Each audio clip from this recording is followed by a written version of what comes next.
Hai semuanya, selamat datang di channel ini. Perkenalkan, nama saya Binsar. Di video ini, saya dan teman-teman saya akan menjelaskan dan memaparkan pemahaman kami mengenai globalisasi.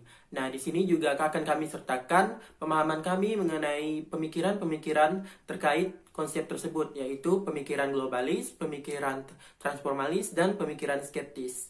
Baik, di sini saya akan ditemani teman-teman saya, namanya Tegar dan Anggi, dan video ini merupakan tugas yang harus dipenuhi dari mata kuliah Regionalisme dan Globalisasi, jurusan Ilmu Hubungan Internasional Universitas Tanjung Pura. Baik, topik pertama yaitu mengenai globalisasi. Jadi, kalau kita dengar soal globalisasi ini, pasti kita berpikir mengenai tidak ada jaraknya batas atau tidak adanya hal-hal, not like that. Baik, topik yang pertama yaitu mengenai globalisasi. Nah, kalau kita dengar kata globalisasi, itu pasti kita menyebutnya tidak adanya lagi batas-batas antar negara. Jadi semua negara tuh kayak gimana ya, menyusut sehingga penyebaran informasi itu mudah untuk dilakukan. Nah, menurut David Held dan Anthony McGraw, no shit.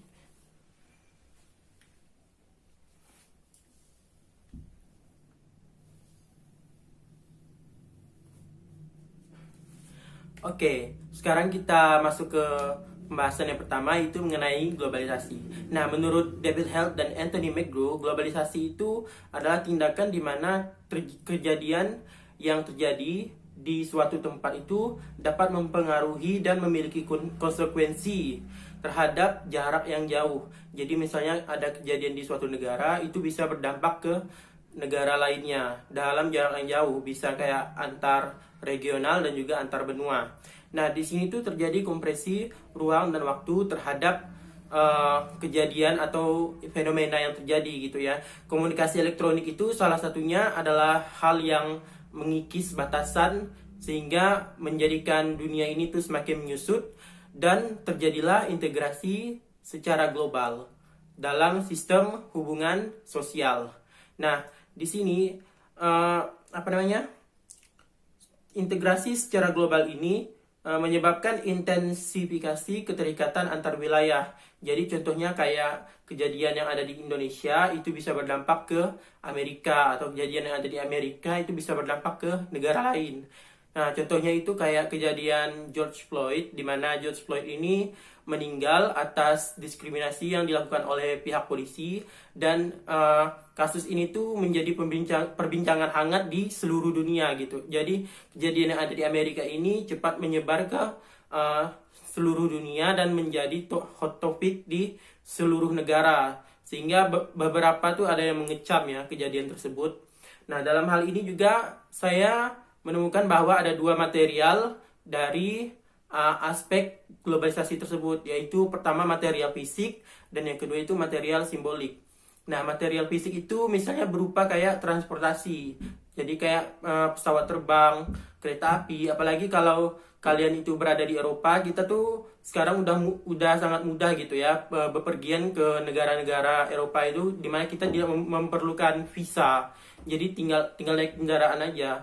Nah, kalau dari simbolik, material simbolik itu bisa berupa bahasa, yaitu bahasa Inggris, di mana kalian bisa menggunakan bahasa Inggris di negara manapun. Bahasa Inggris itu salah satu requirement untuk kalian traveling misalnya. Jadi requirement agar kalian tuh ya bisa berpergian ke negara manapun dan bisa melakukan komunikasi di negara manapun.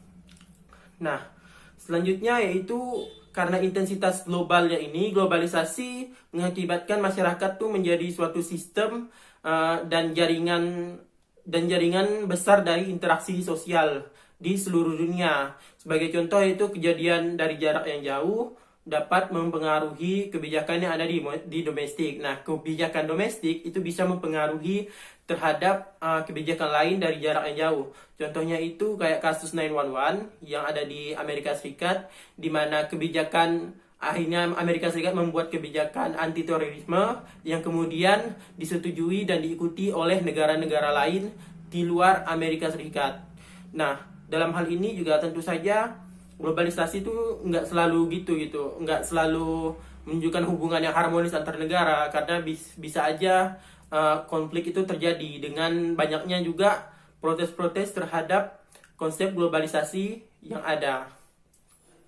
Baik, selanjutnya kita beralih ke topik yang lain.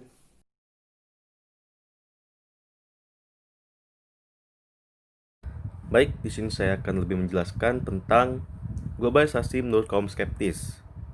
Definisi globalisasi yang masih abstrak membuat banyak perdebatan, khususnya dari 3 kaum, yaitu kaum hiperglobalis, skeptis, dan juga kaum transformalis. Di sini saya akan lebih menjelaskan dari kaum skeptis, di mana menurut Hirsch dan Thompson, skeptis memandang globalisasi lebih sebagai interaksi antar ekonomi nasional atau kemudian disebut dengan regionalisasi. Contohnya seperti Uni Eropa, APEC, ASEAN, dan lain dan sebagainya. Kaum skeptis beranggapan bahwa pengaruh internasionalisasi dapat dikendalikan oleh pemerintah sehingga tidak memunculkan institusi pemerintahan global yang melemahkan pemerintah negara. Pada intinya, kaum skeptis menolak pandangan kaum hiperglobalis bahwa kedaulatan dan power nasional dikalahkan oleh ekonomi internasional dan pemerintahan global. Globalisasi yang tengah berlangsung saat ini diterjemahkan dalam fenomena yang sangat sederhana, di mana contohnya seperti sebuah perusahaan modal asing memilih untuk mempekerjakan pegawai lokal di mana mereka berinvestasi, kemudian memproduksi barang yang dikonsumsi di negara lain. Perusahaan tersebut terus meningkatkan efisiensi untuk meningkatkan keuntungan yang maksimal. Fenomena ini dibarengi dengan upaya para wakil rakyat yang mendesak dibatasinya PMA di dalam negara mereka. Globalisasi yang mengusung integrasi ekonomi juga ditafsirkan dalam bahasa bisnis, di mana perusahaan asing memilih berinvestasi di negara miskin karena ingin mendapatkan pekerja yang murah dan pasar yang lebih besar. Kemudian para pemimpin di negara berkembang pun melihat berbondong-bondongnya perusahaan asing nih yang masuk ke negara tersebut hanya dengan mengatakan tidak ada pilihan lain, kita harus menyesuaikan dengan perekonomian internasional. Skeptisme globalisasi secara sederhana lagi, perdagangan internasional akan menguntungkan negara berkembang sendiri, di mana para perdagangan dan investasi akan membuat aliran dana yang masuk dari negara maju ke negara berkembang dalam bentuk pinjaman investasi. Semakin sedikit hambatan bagi investasi masuk, maka akan semakin besar dana investasi yang masuk ke negara tersebut. Dengan demikian, diharapkannya ada transfer teknologi dan pengetahuan di negara berkembang. Asumsi sederhana, di mana para investor itu tentu tidak ingin investasinya gagal. Dengan demikian, investor akan membawa teknologi terbaik demi mengoptimalkan keuntungannya. Selain itu, pekerjaan direkrut pun tentu dengan pekerja terbaik, walaupun dengan harga yang sangat lebih murah daripada negara maju, tetapi kualitasnya sama baiknya dengan yang negara maju. Sisi baik lainnya adalah permintaan tenaga kerja di negara berkembang itu sangat besar, dikarenakan negara berkembang memiliki satu masalah. Salah satu masalahnya yaitu masalah pekerja, di mana banyak tingginya tingkat pengangguran negara berkembang. Tentu dengan masuknya perusahaan modal asing yang membangun kantor atau membuat investasi di negara tersebut akan membuka lapangan pekerjaan untuk para masyarakat lokal di negara berkembang tersebut. Seperti contohnya berdirinya pabrik, perlu kan memerlukan pekerja. Kemudian mereka menaikkan gaji pekerja dan kemudian para pekerja lebih produktif daripada sebelum adanya investasi. Dengan demikian, negara berkembang banyak mendapatkan keuntungan. Tapi kaum skeptis ini tidak mau menerima begitu saja. Kaum skeptis memiliki argumen sebagai berikut. Contoh 1. Orang skeptis memiliki argumen bahwa sebaiknya sebuah negara memproduksi apa yang diperlukan dalam negara sendiri. Tidak perlu banyak memikirkan pasar internasional. Seperti contohnya nih, di Indonesia, petani hanya sebaiknya memikirkan konsumen masyarakat Indonesia sendiri, tidak perlu memikirkan negara-negara lain. Ini akan lebih menguntungkan pasar yang ada di Thailand. Kedua, Investasi seringkali disebut-sebut akan meningkatkan pertumbuhan ekonomi, padahal justru sia-sia belaka. Investasi yang masuk ke negara berkembang adalah uang sisa investasi di negara asal. Ketiga, sebenarnya investor yang masuk ke negara berkembang, para pekerja negara berkembang biayanya lebih murah, tidak memiliki legal proteksi, dan tidak memiliki tuntutan pekerja. Seperti pekerja-pekerja di negara maju. Dengan tenaga yang murah, maka keuntungan bisa dimaksimalkan. Perdebatan-perdebatan seperti itulah yang membela kaum globalisasi. Kaum skeptis dianggap telah melakukan kesalahan analisis dalam perdagangan internasional. Negara berkembang memiliki populasi yang besar, tetapi perdagangan negara tersebut memiliki populasi yang kecil. Dengan demikian, maka seharusnya perdagangan internasional akan menguntungkan negara berkembang, di mana kesempatan untuk mendapat keuntungan lebih besar. Anggapan bahwa perdagangan internasional hanya menguntungkan negara maju juga salah kaprah. Bukankah negara berkembang juga bisa melakukan perdagangan dengan negara berkembang? Toh juga negara berkembang bukan tidak bisa memenuhi kebutuhan dari negara lain. Bagaimana jika mereka bekerja sama untuk saling memenuhi kebutuhannya, mereka bisa kok. Tetapi perdagangan internasional memungkinkan pula negara berkembang untuk memproduksi barang yang belum tentu bisa diproduksi di negara maju, bahkan barang yang dipasarkan di negara berkembang dan pasaran tradisional. Anggapan lain, investasi hanya akan membuat ekonomi negara berkembang rentan.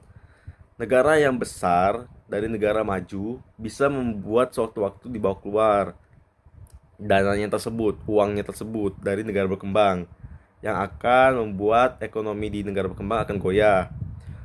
Perusahaan asing dianggap hanya memiliki keuntungan utama, menambah profit bagi mereka, bukan mengembangkan perekonomian negara berkembang.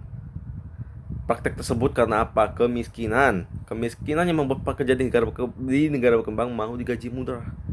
Bahkan anak-anak di bawah umur juga menjadi pekerja. Contohnya seperti perusahaan Freeport, di mana pekerja dari Indonesia sendiri lebih menjadi buruh atau di bagian yang bawah di lapangan daripada pekerja yang berada di kantoran dengan gaji lebih tinggi. So, pertanyaannya, apakah PMA akan mampu penyelamat? Itu yang ditanyakan oleh kaum skeptis. Masuk ke negara berkembang, kemudian merekrut tenaga kerja, meningkat pendapatan pekerja, sehingga kemudian memiliki keuntungan PMA untuk tidak mengejar profit, tetapi memikirkan pendapatan pekerja. Itu yang banyak dipertanyakan oleh kaum skeptis dari banyaknya perusahaan modal asing yang masuk ke negara berkembang tersebut. Sekian, terima kasih.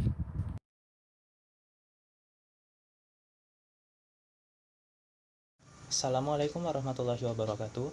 Saya Tegar Budi Satria. Kali ini saya selaku pembicara ketiga akan menjelaskan mengenai aliran transformalis. Nah, langsung saja. Transformalis ini merupakan salah satu aliran teori utama dalam memandang globalisasi. Pandangan ini menyiratkan bahwa globalisasi pada dasarnya telah atau sedang ditransformalisasikan juga dalam semua dimensi kehidupan. Globalisasi menunjukkan lebih dari sekedar saling keterhubungan dan aktivitas lintas wilayah. Globalisasi dapat menunjukkan bahwa dengan besarnya intensitas arus global mengakibatkan negara dan masyarakat menjadi semakin terjerat dalam sistem dan jaringan interaksi di seluruh dunia. Akibatnya kejadian dan perkembangan internasional dapat membawa dampak domestik yang serius, sementara kejadian dalam tataran lokal dapat menimbulkan dampak global yang signifikan. Dengan kata lain, globalisasi merupakan pergeseran jangkauan spasial hubungan otoritas dan kekuasaan politik serta organisasi menuju skala yang lebih luas, transnasional, dan multidimensi. Transformalisme menyatakan bahwa dampak globalisasi itu sudah terlalu dilebih-lebihkan dan terlalu diagungkan oleh kaum globalis atau hyperglobalis. Namun transformalis ini juga tidak menampik bahwa kita semua ini tidak dapat terlepas atau mereject konsep globalisasi Yang ini tentu jelas sangat bertentangan dengan pandangan dari skeptisisme.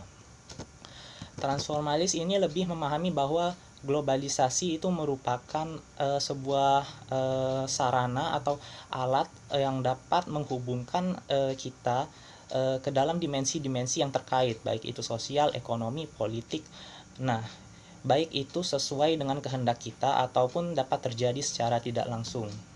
Globalisasi dapat diartikan sebagai sebuah proses perubahan spasial temporal yang menopang transformasi dalam aktivitas manusia dengan menghubungkan dan memperluas aktivitas manusia dalam tataran lintas wilayah baik itu regional ataupun lintas benua. Dalam tataran kebudayaan, nilai dan norma transformalis memandang bahwa pengaruh kebudayaan tidak lagi terjadi secara searah.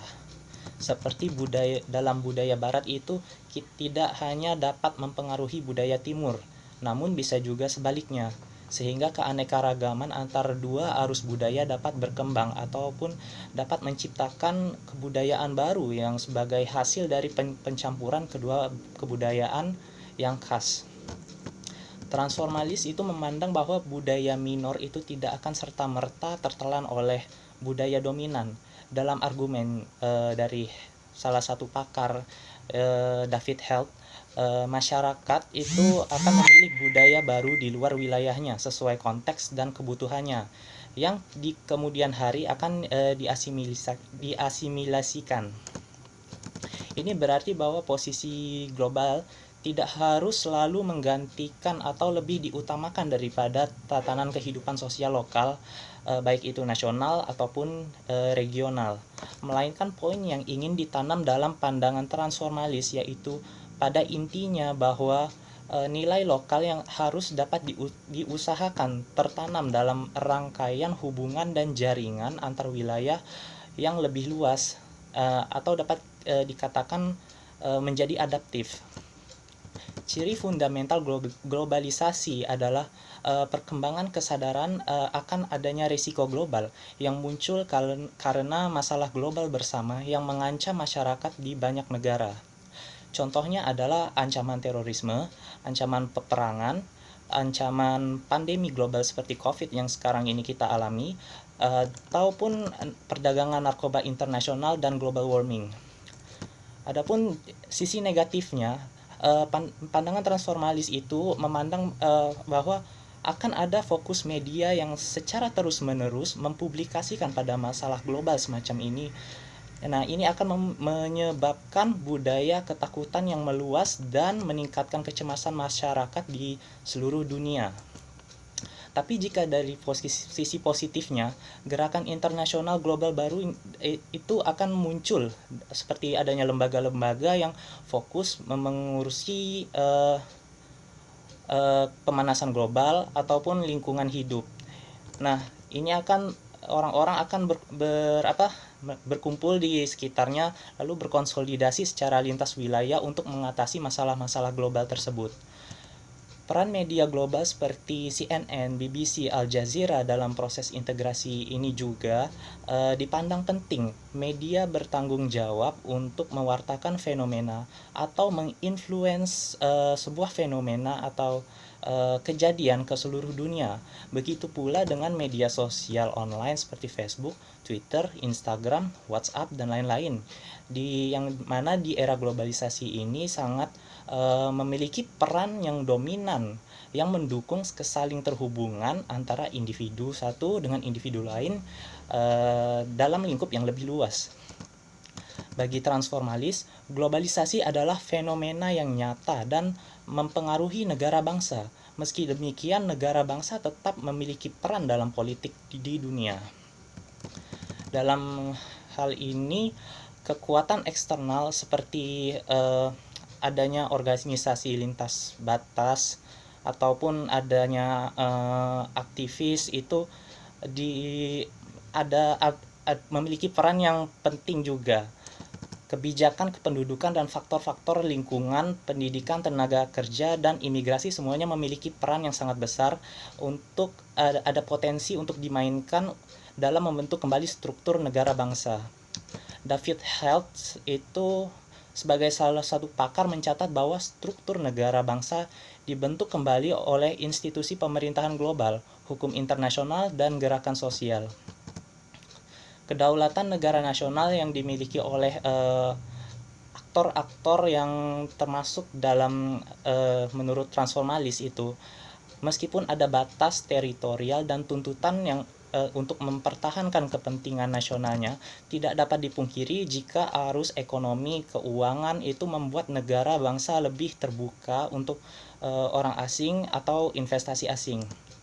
Terintegrasi sebagai akibat dari globalisasi menurut transformalis tidak akan mengurangi pengaruh negara bangsa, tetapi berfungsi untuk meredefinisi strukturnya untuk memanfaatkan peluang globalisasi serta memperkuat negara.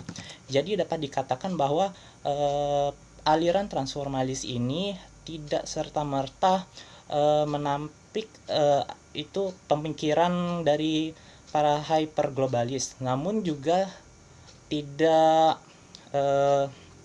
juga setuju dengan pemikiran skeptisisme. Jadi aliran ini berada di tengah-tengah. Baik, sekian dari saya. Terima kasih.